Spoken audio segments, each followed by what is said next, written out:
I just want to start off by saying, if you want an answer at the end, prepare to be disappointed. There just isn't one. I was an intern at Nickelodeon Studios back in year 2005 for my degree in animation. It wasn't paid, of course, but it did have some perks beyond education. To adults, it didn't seem like a big one, but most kids would go crazy over it. Now, since I worked directly with the editors and animators, I got to view all the new episodes before they aired. I'll get right to it without revealing too many unnecessary details. They had very recently finished the SpongeBob movie, and the entire staff was somewhat drained of creativity, so it took them longer to start up the new season. But the delay lasted longer for more upsetting reasons. There was a problem with the Season 4 premiere that set everyone and everything back for several months. Me and my two other interns were in an editing room along with the lead animators and sound editors for the final cut. We received a copy of an episode that was supposed to be Fear of a Krabby Patty, and gathered around the screen to watch it.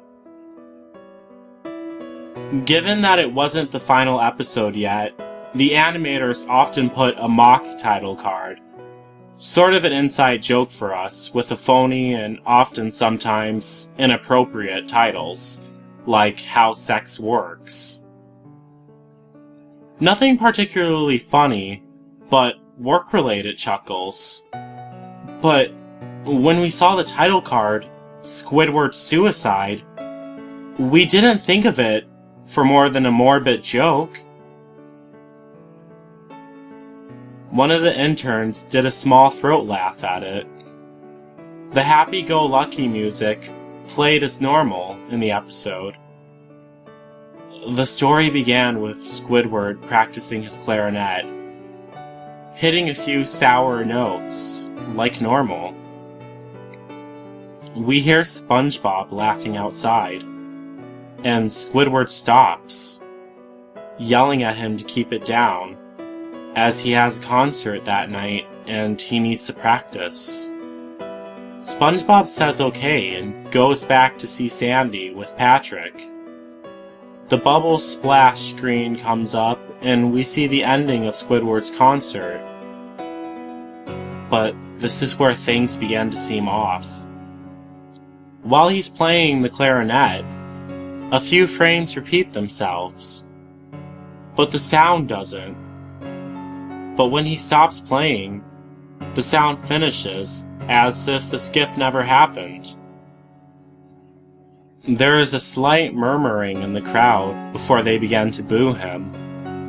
Not normal cartoon booing that is common in the show, but you could very clearly hear the mean words and swears and cusses in it. Squidward's in full frame and looks visibly afraid. The shot goes to the crowd, with SpongeBob in the center of the frame. He is also booing, very much unlike of him. That isn't the oddest thing, though. What is odd is everyone had hyper-realistic eyes. Very detailed. Clearly not shots of real people's eyes, but something a bit more real than CGI. The pupils were red. Some of us looked at each other, obviously confused, but since we weren't the writers, we didn't question its appeal to children yet. In the next shot, Squidward is sitting at the edge of his bed, looking very forlorn and depressed. The view out of his porthole window is of the night sky, so it isn't very long after the concert. The unsettling part is at this point, there is absolutely no sound. Not even the feedback from the speakers in the room. It's as if the speakers were turned off. though their status showed them working perfectly. He just sat there, blinking, in this silence for about 30 seconds. Then he started to sob, softly. He put his hands, or tentacles, over his eyes and cried quietly for a full minute. All the while, a sound in the background, very slowly growing from nothing to barely audible. It sounded like a slight breeze through a forest. The screen slowly begins to zoom in on his face. By slow, I mean, it's only noticeable if you look at the shots 10 seconds apart, side by side. His sobbing gets louder, more intense, and more full of hurt and anger. The screen then twitches a bit, as if it twists in on itself. For a split second, then back to normal. The wind through the trees sound gets slowly louder and more severe, as if a storm is brewing somewhere. The eerie part is this sound, and Squidward's sobbing sounded real, as if the sound wasn't coming from the speakers, but as if the speakers were holes, and the sound was coming from the other side. As good as the sound the studios have, they don't purchase the equipment to be that good to produce sound of that quality. Below the sound of the wind and sobbing, very faint, something sounded like laughing. It came at odd intervals and never lasted for more than a second, so you had a hard time pinning it. After 30 seconds of this, the screen blurred and twitched violently, and something flashed over the screen, as if a single frame was replaced. The lead animation editor paused and rewind it frame by frame. What we all saw was horrible. It was a still photo of a dead child. He couldn't have been more than 6 or 7. His face was mangled and bloody. One of his eyes was dangling over his upturned face. He was wearing nothing but shorts, and his stomach was ripped open, and his entrails lying beside him. He was laying on pavement, which seemed like a road or something. The most creepiest part was that there was a shadow of the photographer over him. There was no crime tape, no evidence tags or markers, and the angle was completely cut off for a shot designed to be evidence. It would seem the photographer was the person responsible for the child's death. We were, of course, mortified from this, but we pressed on, hoping that it was all just a sick joke. But the screen flipped back to Squidward, still sobbing louder than before, and half a body in frame. There is now what appeared to be blood running down from his face, from his eyes. The blood was also done in hyper-realistic style, looking as if you touched it, you get blood on your fingers. The wind sounded now as if it was that of a gale blowing through a forest. And there were even the snapping sounds of branches. Then I heard the laughing again. We heard the laughing again. It was a deep tone, laughing at longer intervals, and coming up even more frequently. The screen twisted again, and showed another single frame photo for a split second. The screen twisted again, and showed a single frame photo for less than a split second. The editor was reluctant to go back. We all were. But we knew we had to see what was going on. This time, the photo was that of a little girl, no older than the first child. She was also laying on her stomach. Her hair was in a pool of blood next to her.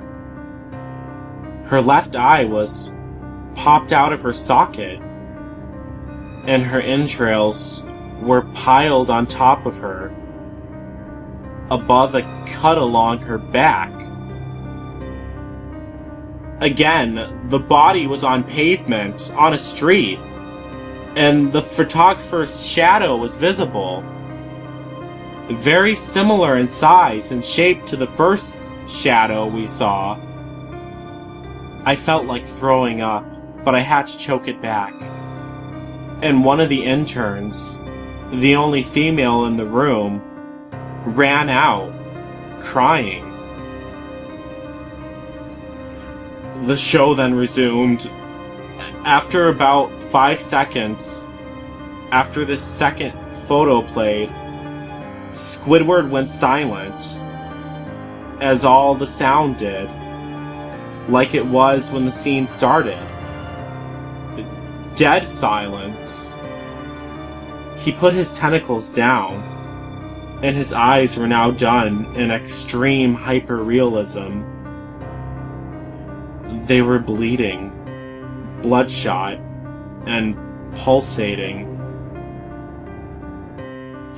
He stared at the screen, as if he was watching the viewer, as if he was staring at all of us. After about 10 seconds, he started sobbing, but this time not covering his eyes. The most chilling part about this is that the sound was piercing and loud, and all of his sobbing was mixed with screams. Tears and blood were dripping down his face at a heavy rate.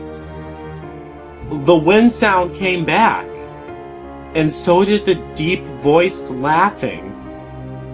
And this time, the still photo lasted for a good 5 frames.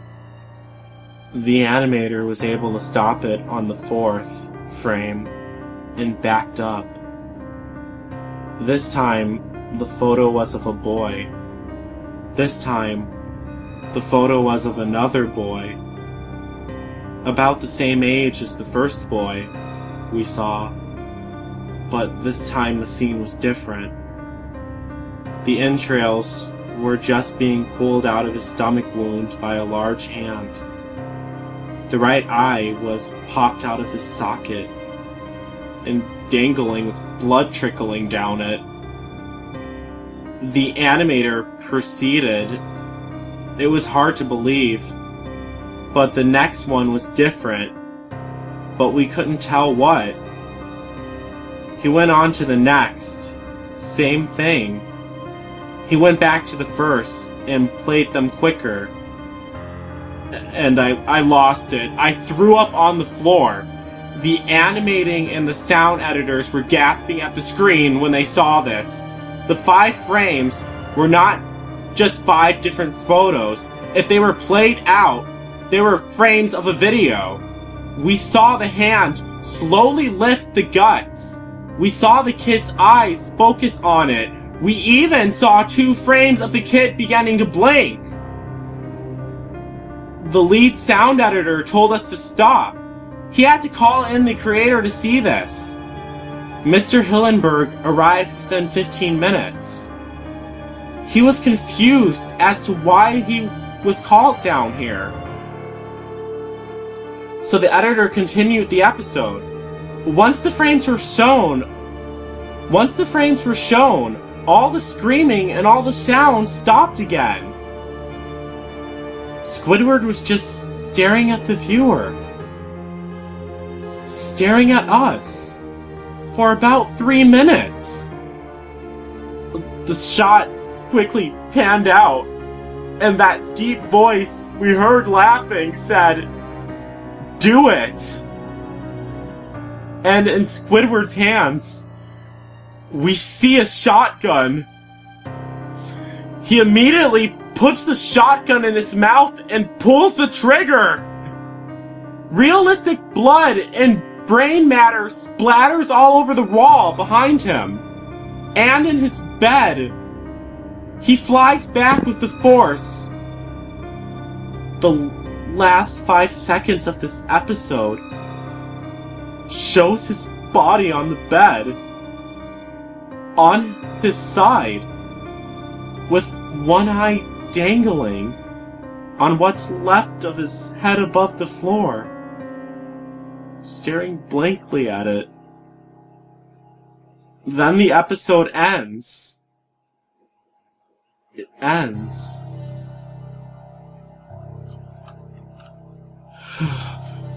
Mr. Hillenberg was obviously angry at this. He demanded to know what the heck was going on. All of us did. Most of the people left the room at this point. So it was just a handful of us to watch it again. Viewing the episode twice only served to imprint the entirety of it in my mind and caused me to have horrible nightmares about it. And to this day, I regret staying there and watching the whole thing. Because now I can't stop thinking about it now. But the only theory we could think of was that the file was edited by someone in the chain room from the drawing studio to here. The CTO was called in to analyze when it happened. The analysis of the file did show that it was edited by new material.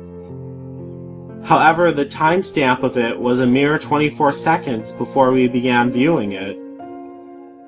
All equipment involved was examined for foreign software and hardware as well as glitches, as if the timestamp may have glitched and showed the wrong time. But everything checked out fine. There was an investigation due to the nature of the photos we all saw, but nothing came of it. None of the children seen in the pictures were identified, and no clues were gathered from the data involved, nor physical clues in the photos.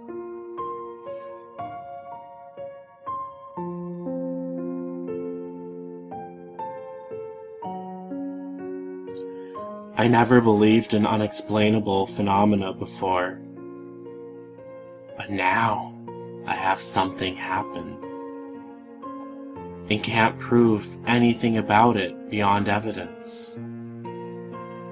Now, I think twice about things.